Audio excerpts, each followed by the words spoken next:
Welcome back to this episode of The Backstory. Today I'm joined by Zahra. Thank you very much for taking out the time. And today we're going to be talking about a very interesting topic, growing up in the shadow of the partition. So to get started, before we get into the heavier stuff surrounding the partition, let's ground ourselves within the context. Briefly, what actually happened in 1947 and why does that moment still cast a long shadow on how we see ourselves today? I think the reason why partition is so impactful to us today as South Asians in general is for two reasons, right? Firstly, it was a mass splitting up of a country that for so long had shared the same culture, the same language, has the same skin tone, has a lot of the same value systems, and has just lived together as one for a very, very long history of time leading up to it. And then the second reason why it's so impactful is because of how violent it was. Yeah. It is widely acknowledged that this was the bloodiest mass migration Ever, of history. right? Yeah. Around 2 million people lost their lives, 14 to 16 million people were displaced. Its impacts were astronomical. And so I think that's why when we talk about partition and when we talk about how it's impacting us in the present day, it still has a lasting legacy. Yeah, and those effects are felt literally to this day, even by people that live abroad that are from the two countries. Yeah, 100%. Or from the three countries. Yeah. And I think it's wild that one line, the Radcliffe line, which was made by someone who had never even visited the country and really didn't know anything about it, changed the lives of millions today. And I think that had an impact on, Colonial borders, even Lahore and Amritsar, right? Two places which were literally so similar. And after that, everything changed forever. Yeah, I mean, it's crazy. I think Lahore and Amritsar specifically, when you look at the two of them, they were very much on path to becoming one city as the two expanded. Yeah. And now there is the Wagah border between them. Yeah. And every day you have a ceremony that's performed at that border showing that the two countries are divided. Yeah. So that example in particular really does just show you how much partition is still thought about and present in the cultural imagination of both countries till today. Yeah. And on a personal level, for you and your family, are there any stories or anything about your background that you think you would want to share about that relates to partition? I think I heard a lot about partition growing up, but weirdly more from my mom's side than my dad's side. Okay. Why weirdly? Just because I think my dad's family migrated to Pakistan or West Pakistan at the time during the 1970s when everything was going on with Bangladesh, and during that whole movement they migrated because obviously they weren't ethnically Bengali, and so they just ended up leaving the country. And I think because my dad has a lot clearer of a memory of the violence that was associated with that, they talk about it a lot less. But because my mom's family, not my mom, moved in 1947 to Pakistan. Okay. She doesn't remember their violence, right? So when she talks about partition stories, it's this is where our family comes from, this is its history, this is its legacy. Versus for my dad, he still has a very vivid recollection of the violence that surrounded both of the partitions of the subcontinent, right? So that is interesting. In terms of partition stories, my family is actually from Hyderabad, and it's something that my nani talks about a lot because she remembers life in Hyderabad very vividly. And I think it's hard for her family members. I mean, maybe not her because she's a tough cookie, but it's hard for my glasses. It's hard for her family members more specifically because they lost everything in partition. They went from being a very wealthy family that was really respected in the political system in Hyderabad and the whole princely state dynamic to moving to Karachi with nothing and having to rebuild not only their monetary wealth but also their positioning in society. It's something that really impacted a lot of her relatives, and particularly when she tells me about her mother, she was traumatized by it. So yeah. Anything in particular that she talks about in terms of that transition or anything? I mean, going from living in a massive house to living in one room with all of her siblings, having these new clothes, being flown out to... She told me once that when they were kids, they used to be flown out to London every so often for medical treatments. And then they moved to Pakistan and it was oh, you need to go to the doctor. Well, yeah. Damn. Buckle it up. Oh my God. Okay. Survive. Interesting. Yeah. So I feel these struggles from, our grandparents and even further are very different to the struggles we have now growing up. 100%. I think, obviously, tough or not, I think every generation has their challenges. But for you in particular, growing up in Pakistan, you obviously studied a lot about history, and you guys had Pak studies. I didn't grow up in Pakistan, so I didn't have that. But how did you see how partition was taught within school in terms of textbooks? And obviously now you've also experienced life abroad, and you can look at it from a more neutral and objective point of view. How would you compare what you've learned now versus what you learned growing up?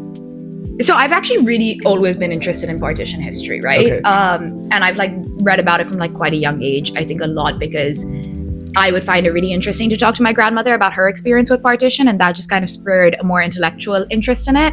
And when we were doing Pak studies, so you do like Pak history and Pak geography, and Pak geography is obviously, there's nothing wrong with it because they're telling you this is a mountainous terrain, Okay. this is like an arid region, and there's just nothing to like go too deeply into the politics of. But with Pak history, it's so interesting because our entire textbook kind of felt a little bit like propaganda. Okay. And I think that was something that was broadly acknowledged. Like all of us knew that the version of the history that we were reading was written by the victors, right? But in our case, the victors being our government and being our national like agenda and propaganda and stuff like that.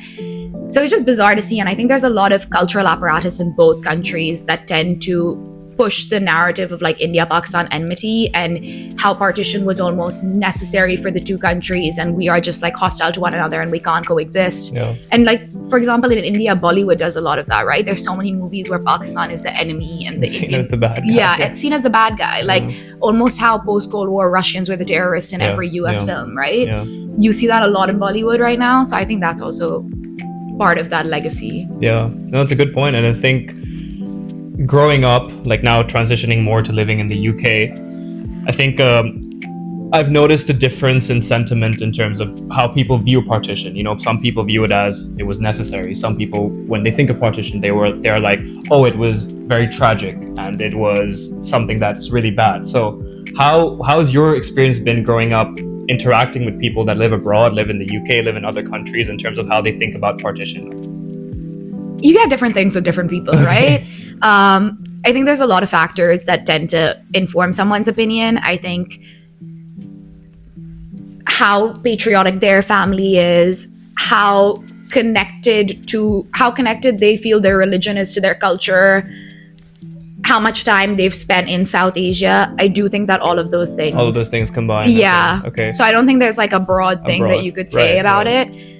What do you think though? Do you think that it was... It's a good question. Yeah, I think for me, growing up in Switzerland, I think a good story to share would be my first day of school. So when I was 8 years old when we moved to Switzerland, and when I walked into school, the first person I really interacted with is now a very good friend, and someone from India. And so I was like introducing myself to him, and we were just talking, and he asked me where I was from. I said Pakistan, and his next question was, oh, does that mean you're a terrorist? Now at 8 years old, I didn't know, so I actually had to check. I was like, you know what? That's a great question. My mom and my terrorist. I'll get back to you on that one. And I did. I actually went home, and the first thing I asked my parents, this is the first day of school, I was like, oh, are we terrorists? And my parents were like, oh God, we moved to a different country, and like we thought we sent him to a good school, but where have we sent him? So then the next day, I had the whole meeting with the principal, and everything was sorted.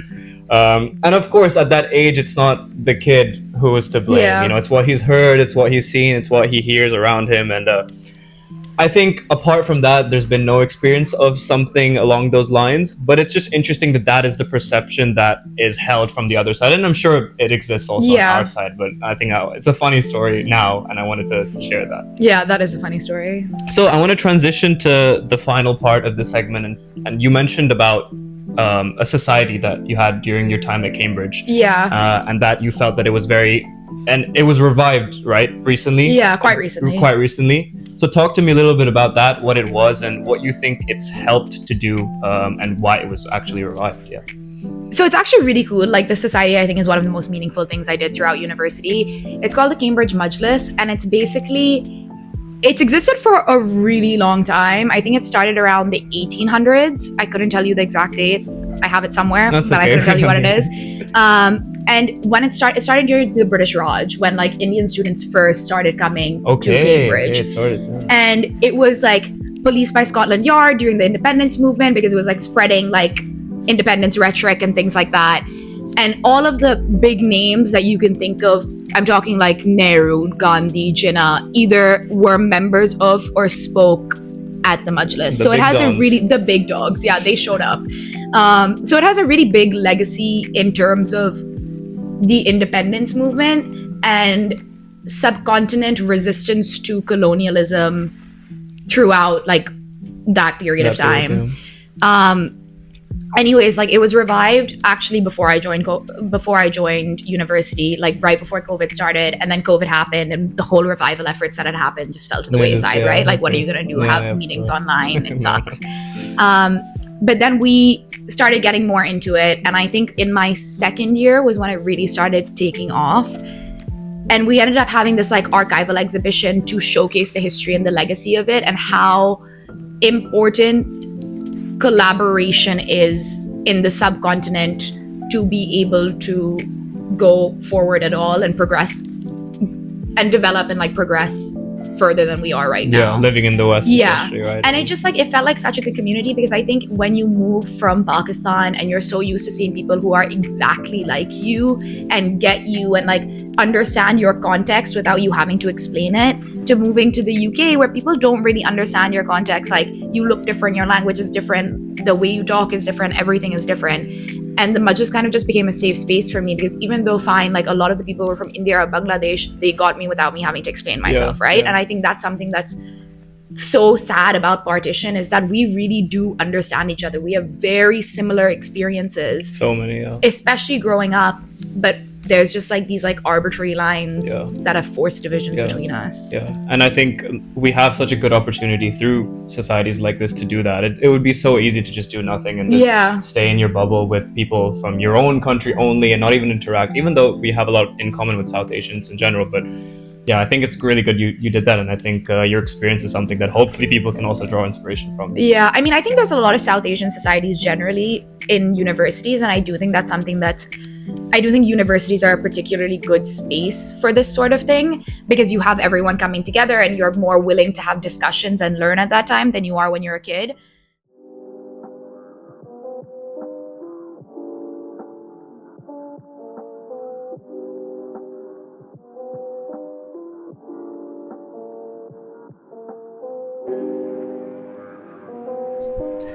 So I want to bring us to a different part of the conversation and more about what's been going on in the world today surrounding the two countries and what impact you think that has had on our generation versus the older generations. And why do you think there is a difference in how we view conflict between the two nations today?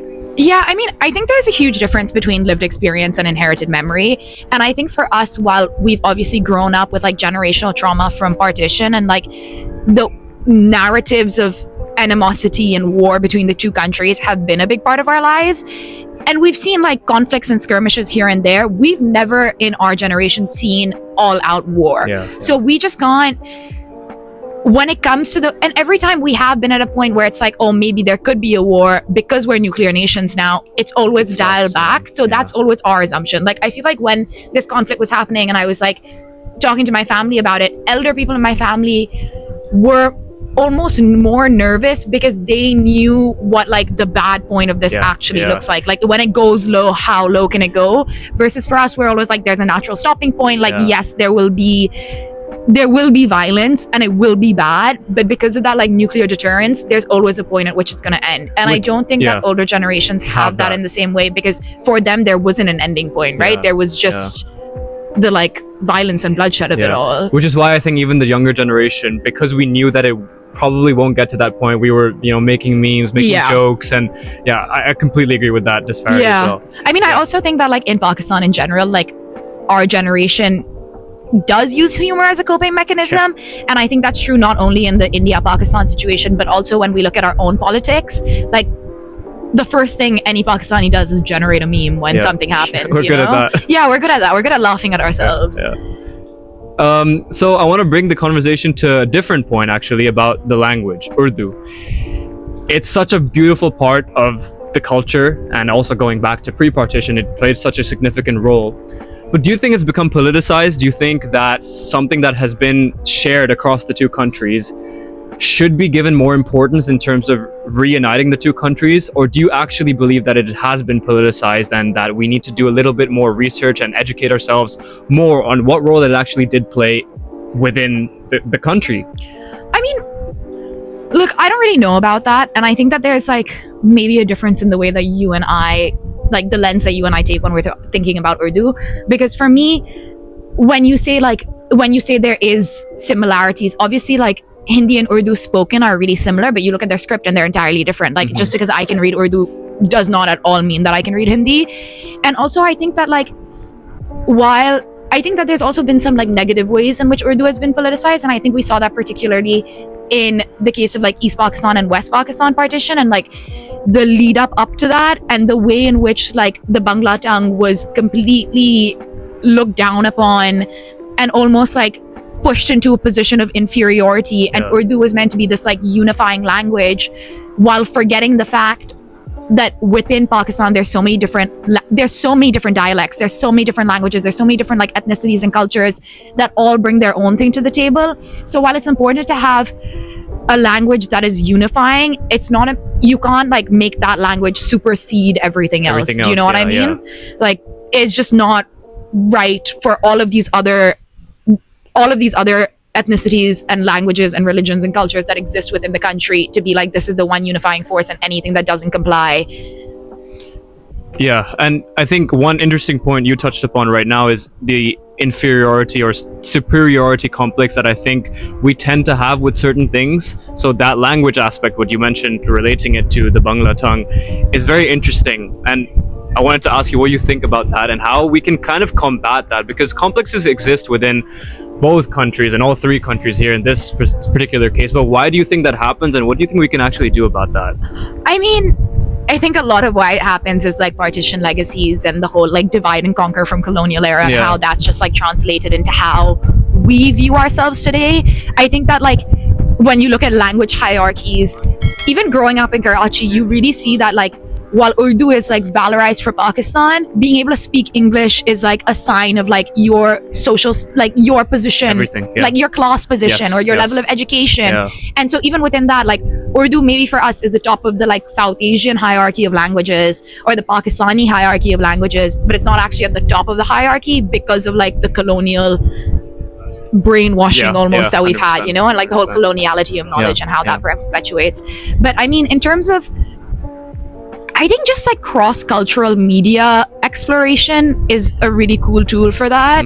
It's like when you listen to like Hindi songs and you're like, actually, I completely understand every word of this, and vice versa when like Indians are Pakistani artists too. Like Hassan Rahim's most streamed in India, which is crazy, which is actually common for, I think, for most Pakistani artists. Exactly, because they have so many people. So it's gonna happen.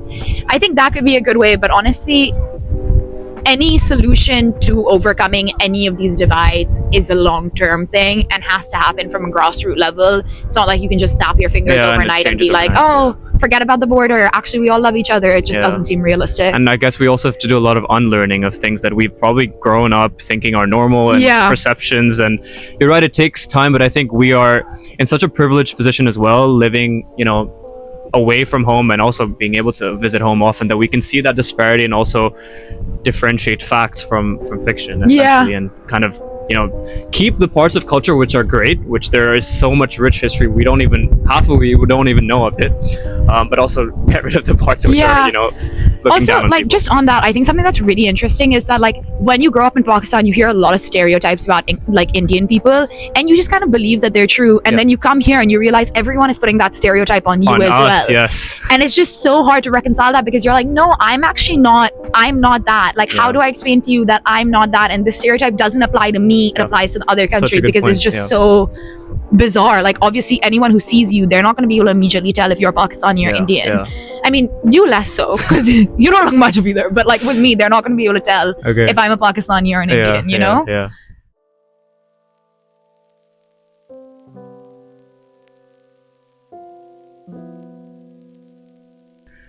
So bringing this conversation to a close, I want to focus now on what we can practically do living in the West and also just living in our own countries, on how we can reunite the people from the two countries and three countries in general. Like, what can we actually do to bring everyone together rather than us living separately, even in the West. Yeah, I mean, big goals. I'm here Yeah, for it. I very support big. it. I think that like we've already kind of touched upon this before, but this isn't a problem that can be fixed overnight, right? Like it's a very generational thing. So it's about how we practice. We have to be intentional in what we're in our thinking and how we're approaching India and Pakistan relationships in terms of how, and especially living in the West when you're exposed to so many people from across the other side of the border and you actually have the opportunity to understand what their views are and where they come from. I think it's really important to engage in those conversations. And in a much longer term picture, we should be very careful to not give the biases that we've inherited to our kids. Yeah. So, for example, like when we have children and when that happens for like any of us, we need to make sure that when we talk to our kids about partition or when we talk to our kids about India, we're not saying the stuff that we've been reading or that we've been hearing, or it's stereotyping them in the ways that our parents do or our grandparents do, or that like state-sponsored narratives do. I think that's a big thing. Like I think it's just about, more than anything else, it's important to engage in conversation and to not perpetuate false information. Yeah, 100%. And it comes from education as well, right? I think we have to sort of tackle this spread of misinformation that's happened so much through what just happened in the conflict between the two countries. And even, I mean, for me growing up in Switzerland, I'd say 95%, if not 99% of all my Desi friends were Indian. Like there were very few Pakistanis, and it was great. Growing up as a kid, there was, and still is, so much in common. You don't even think about these things as kids, which is what it should be, you know? Like, of course, educate yourself of what happened and know what happened, but don't use that as a deterrent. Yeah. We have such a crucial role to play, especially what you talked about, raising kids abroad or wherever that is, you know, to unlearning the learns, you know, forgetting what was not important and also just acknowledging what has happened. I think that's such a key part of what we need to do, right? And also, like, in your particular experience, you probably felt like you got the community that you kind of need as someone growing up in a diaspora, of people who felt like home and you could speak in your mother tongue with, you know, and like do all of, celebrate like cultural traditions, eat the same sorts of food. You need that when you're in a country that doesn't have as much of it, and you get that with like anyone from the subcontinent. It doesn't really matter if they're from Pakistan or not. Like obviously maybe you're more likely to have religious similarities with someone from Pakistan, but beyond that, the other things are so similar. The other things are so similar. Like for example, you talked about it, like culture, food, music, even like sports to some extent. So I think I want to ask you now, like just tying into the similarities, what's your favorite thing or aspect about the other side of the border? We are so similar that there's so many things that we just do have in common. But I think one thing in Indian cuisine that we don't have in Pakistan that we should have are dosas. Those are so fire. We need those. Agreed. Yeah, for me, I think I'm a big sports fan, so I would say Virat Kohli as a cricketer. He's genuinely valid. We need him on the Pakistan team. We need genuinely the best player I have ever seen in my life. And a lot of my friends are like, oh, like why is your favorite player not Pakistani? And I think genuinely I've never seen anyone do what he's done. And especially not a Pakistani. Yeah. Inshallah, one day someone lives up to that. But yeah, thank you so much, Zahra, for taking out the time. I really, really appreciated it. And I'm sure we'll catch up again on this topic or another topic another time. Yeah, that sounds great. This has been so fun. Thanks for having me. Thank you so much.